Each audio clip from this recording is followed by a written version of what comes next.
তো বন্ধুরা সকাল সকাল সবজি কাটতে বসে গেছি। কাটা হয়ে গেছে কুমড়ো, আর আলু ছাড়িয়ে রেখেছি, আলুটা কেটে নেব।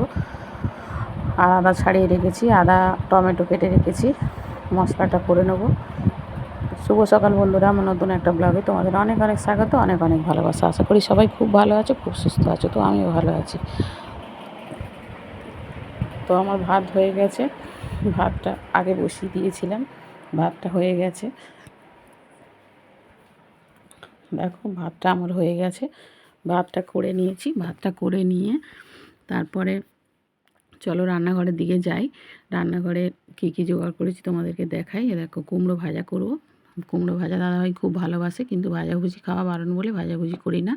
তো কালকে ভেজেছিলাম একটু, মা আর আমি খাবো বলে, তো খুবই ভালো লেগেছিলো। তো আজকে ওই জন্য কুমড়ো ভাজা করছি। আর একটু পাঁপড়ের তরকারি করব, পাঁপড়ের তরকারি আর কুমড়ো ভাজা করব। তো পাঁপড়ের তরকারি আজকে নিরামিষ যেহেতু, তো অন্য কিছু আর করব না, পাঁপড়ের তরকারি আর কুমড়ো ভাজা করব। তো চলো রান্নাটা চাপিয়ে দিই। তো তোমাদের দাদাভাই ঠাকুর ঘরে ঢুকে গেছে, ঠাকুর ঘরের কাজ করছে, ঠাকুরের বাসন ধুচ্ছে। ঠাকুরের ঘরটা মুছে নিয়েছে আগে, মুছে নিয়ে ঠাকুরের বাসনগুলো ধুচ্ছে। কলে জল এসে গেছে যেহেতু, ট্যাঙ্কের জল খরচা করার কোনো দরকার নেই। তো দাদাভাই ঠাকুরের বাসন ধুচ্ছে। দাদাভাই ঠাকুরের বাসন ধুয়ে নেবে, নিয়ে হচ্ছে ঠাকুর ঘরে ঢুকবে। তার মধ্যে আমাকে সব রেডি করে নিতে হবে। দাদাভাই যেটুকু টাইম ঠাকুর ঘরে পুজো করে সেটুকু টাইমের মধ্যে আমাকে সব কিছু কমপ্লিট করে নিতে হবে। তো চলে এসেছি আমি। তেলের প্যাকেট দেখো, তেলটা ফুরিয়ে গেছে, তো তেলটা কেটে নেবো। কেননা কালকে রাত্রে কাটবো করে কাটা হয়নি। তো সকালবেলা এখন তাড়াহুড়োর সময় এখন তেলের প্যাকেট কাটতে হচ্ছে। দেখো কী করব, এখন কিছু করার নেই। তো কড়াই দিয়ে দিলাম বেশি করে তেল, পাঁপড় ভাজবো যেহেতু, আর বাকিটা ঢেলে দিলাম বোতলে।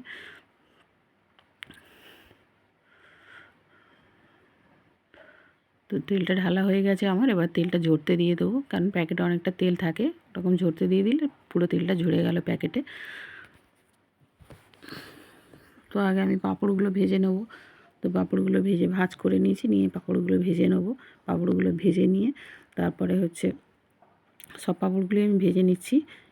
দাদাভাই যদি টিফিনে নেয় তো নেবে, একটা দুটো টিফিনে নিলেও কি ভাতের সঙ্গে খেলেও খাবে, কারণ ভাতের সঙ্গে পাঁপড় ভাজা খুব ভালো লাগে খেতে।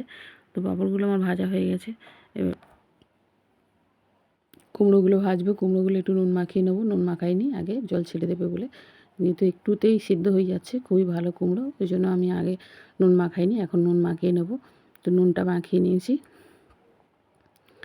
নিয়ে এবার কুমড়োগুলো কড়াই একটা একটা করে দিয়ে দেবো। অনেকগুলোই ভাজছি, কারণ আর অন্য কিছু হচ্ছে না, যেহেতু কুমড়ো ভাজা আর হচ্ছে পাঁপড়ের তরকারি হচ্ছে, তো ওই যে অনেকটাই কুমড়ো কেটে নিয়েছি আমি। তো কুমড়ো ভাজা বসিয়ে দিয়েছি। তো তোমাদের দাদাভাই ঠাকুর ঘরে পূজা হয়ে এসছে, ভোগ লাগিয়ে দিয়েছে, এবার মন্ত্র পাঠ করছে। তো মন্ত্র পাঠ করে নিয়ে তারপরেই পুজো হয়ে যাবে। মন্ত্র পাঠ করতে করতে ততক্ষণে আমি দাদাভাইয়ের যখন শাঁখ কাশি বাজবে, শাঁখ বাজাতে পারে না দাদাভাই, শাঁখ যতক্ষণ কাশি বাজাবে ততক্ষণের মধ্যেই আমার মাথার ভেতরে টেনশন ঢুকে যায় যে দাদাভাইকে ভাত দিতে হবে। তো তোমার দাদাভাই কাশি বাজালেই আমার মাথার মধ্যে ঘুরতে থাকে, কয়েকক্ষণই বোধহয় এসে বলে ভাত দাও। তো দাদাভাই পুজো হয়ে গেছে। তো আমি তার মধ্যে কাজ করতে করতে, রান্না করতে করতে জল তুলছি, কাজ করছি, জল তুলছি, কাজ করছি, কারণ কলের জলও চলে যাবে। সব দিকে টেনশান মাথার মধ্যে ঘুরে সকালবেলা উঠে। তো জল বালতি করে ভরে নিই, গামলাটা বসিয়ে রাখি, গামলাটা ভর্তি হচ্ছে, তার থেকে কাটি কাটি তুলে নিয়ে বাথরুমে ঢেলে দিয়ে আসছি। তো বাথরুমে ঢেলে দিয়ে আসি, দাদাভাই সকালে স্নান করেছে, খালি হয়ে গেছে। তো এবার ওগুলো তো ভর্তি করতে হবে। তো এরকম করে করে ভর্তি করে নিয়েছি। তো আলু ভাজা হয়ে গেছে, মশলা দিয়ে দিয়েছি, মশলা কষানো হয়ে গেছে, মশলা কষিয়ে নিয়েছি ভালো করে। তো এবারে জল দিয়ে দেবো। জল কেটলিতে ফোটানো আছে, গরম জল কেটলিতে ফুটিয়ে নিয়েছি, কেননা কেটলিতে ফুটিয়ে নিলে তরকারিটা তাড়াতাড়ি ফুটেও যাবে, আর টেস্টটা আবার তরকারি খুব ভালো হবে। তরকারির টেস্টটা খুবই ভালো লাগে গরম জল দিলে তরকারিতে, তোমরাও ইউজ করে দেবে, তোমাদেরও খুব ভালো লাগবে। তো আমার তো ভীষণই ভালো লাগে, কারণ ঠান্ডা জল আর তরকারিতে দিতে ভালো লাগে না। তো দাদাভাই টিফিন বক্সটা মাজা হয়নি, তা দাদাভাই টিফিন বক্সটা মেজে নেবো, কারণ টিফিন বক্সটা না মেজে জল ঝরতে দিলে ভাত তুলবো, তরকারি তুলবো, তো জল হয়ে যাবে। দাদাভাই টিফিন বক্স মেজে উড় করে দিয়েছি। এবার পাঁপড়গুলো তরকারিতে দেবো। পাঁপড়গুলো ভেজে ঠান্ডা করতে দিয়েছিলাম, পাঁপড়গুলো গরম গরম ভেজে তরকারিতে দিলে তরকারির মধ্যে একদম গলে যায়। তো একটু ঠান্ডা করে নরম করে সেটিয়ে গেলে দিলে তো খুব ভালো হয়। দাদাভাইকে দুটো দিয়ে দিলাম, টিফিনে নিয়ে যাবে।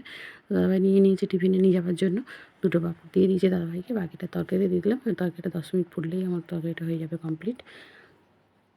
তো তরকারিটা আমার কমপ্লিট হয়ে গেছে প্রায়। দাদাভাই বলছে কই ভাত বাড়ো, কখন ভাত বাড়বে, এখনও হয়নি তোমার? তো দাদাভাই বলছে ভাত বাড়ো করছে। দাদাভাইকে ভাত বেড়ে দিয়েছি। না সরি, আগের ভাতটা তুলে নিই, কারণ গরম গরম ভাত টিফিন বক্সে দিলে খারাপ হয়ে যাবে, ওই জন্য উপরের ভাতটা ঠান্ডা হয়েছে, উপরের ভাত তুলে দিই। দাদাভাইকে দেখো একটুখানি ভাত দিচ্ছি, তাই তুলে তুলে দিচ্ছে বারবার। তো যাই হোক, টিফিন বক্সে ভাতটা তুলে দিয়েছি, এবার তরকারি দিয়ে দিলাম দাদাভাইকে, দাদাভাই খাবে। আমি দাদাভাই টিফিন বক্সটা প্যাক করবো একটু পরে, একটু তরকারিটা গরম আছে, তরকারি ঠান্ডা হয়ে গেলে দাদাভাই টিফিন বক্সটা প্যাক করবো। দাদাভাই সাইকেল আনতে আনতে জামা প্যান্ট পরা হয়ে গেছে, জামাটা পরবে, পরে সাইকেলটা আনবে, সাইকেলটা আনতে আনতে ততক্ষণে আমি দাদাভাই টিফিনটা প্যাক করে দিয়েছি। দাদাভাই বেরিয়ে গেছে, এবারে কলে জল হচ্ছে, জল নষ্ট করবো না, কারণ জল নষ্ট করলে আজ এখন জল পাবো না, আবার সে বিকালে। তো যে আমি বাসনগুলো সব মেজে নিচ্ছি, অনেক বাসন পড়েছিল, দেখো কত বাসন পড়েছে। আর প্রেশার কুকার ছিল, রাতে আলুরদম বানিয়েছিলাম, প্রেশার কুকারে সেদ্ধ করেছিলাম, তো প্রেশার কুকার পড়েছে, প্রেশার কুকার মেজে নিয়েছি, কড়া মেজে নিয়েছি, সব মাজা হয়ে গেছে। তো সব বাসনগুলো মেজে নিয়েছি, ধুয়েও নিচ্ছি। তো এরপরে সব জলগুলো আমার কাজ সেরে নিলাম, কেননা আবার 4টের সময় জল আসবে, তো বেকার বেকার ট্যাঙ্কের জল খরচা করব না, ওই জন্য সব কাজ সেরে নিলাম। ভাতের নেতাগুলো ধুয়ে নিলাম, গামলাটা ভালো করে ধুয়ে বসিয়ে দিলাম। এবার গামলাটা ভর্তি হয়ে গেলে গামলাটা তুলে নেব। তো আমার গামলাটা ভরে গেছে, তো চলো গামলাটা তুলে নিই। গামলাটা তুলে নিয়ে হাত মুখটা একটু ধুয়ে নেব, নিয়ে এবার জল চলে যাবে, জল চলে যাওয়ার সময় হয়ে গেছে, আমার কাজ মোটামুটি জলের কাজ সারা হয়ে গেছে। এবার ঘরের বিছানা কাঁথাগুলো গুছিয়ে নেব। দেখো ঘরময় জামাকাপড় পর্দা হয়ে আছে, কী করব, কিছু করার নেই, সবারই একই অবস্থা, কারণ বৃষ্টির সময় এরকমই হয়, প্রত্যেকেরই হয়, আমার বলে নয়, সব বাড়িতেই হয় জামাকাপড়, কেন আমাদের আলাদা কোনো ঘর নেই, বা আমাদের অনেক বড় কোনো জায়গা নেই যে মেলে রাখবো, ঘরের ভিতরে মেলতে হয়, কিছু করার নেই। তো মেলে রেখে দিয়েছি, বিছানা গোছানো হয়ে গেছে। গ্যাসটা মুছে নিয়েছিলাম, একদম পরিষ্কার করেছিলাম আজকে সব সরিয়ে, কারণ রোজ রোজ সব সরিয়ে পরিষ্কার করা হয় না, সম্ভব হয় না, সবাই জানো। তো মোটামুটি মুছে নিই, আজকে সব পরিষ্কার করেছি, সব সরিয়ে ভালো করে মুছেছি, সাবান দিয়ে সার্ফ দিয়ে ভালো করে মুছে পরিষ্কার করেছি। তো বাসনগুলো সব উবড়ু করবো, তখন বাসনগুলো উবড়ু করে নিই। বাসনগুলো মেজে মেজে বারান্দায় রেখে দিয়েছিলাম, তো বাসনগুলো সব উবড়ু করে দিলাম। বাসনগুলো উবড়ু করে দিয়ে সব যে যার জায়গায় সে তার বাসনগুলো রেখে দিলাম। দিয়ে এবার গ্যাসটাকে গ্যাসটা দুটো গ্যাস অন করা আছে, দুটো গ্যাস অফ করে দেবো, কেননা গ্যাস দুটো অন করা থাকলে অসুবিধা, যখন তখন বিপদ ঘটে যেতে পারে। তো চলো, দুপুর হয়ে গেছে, খেতে বসে গেছি। তো সবাই খাওয়ার টাইম হয়ে গেছে, সবাই খেতে বসে গেছে, আমিও খেতে বসে গেছি।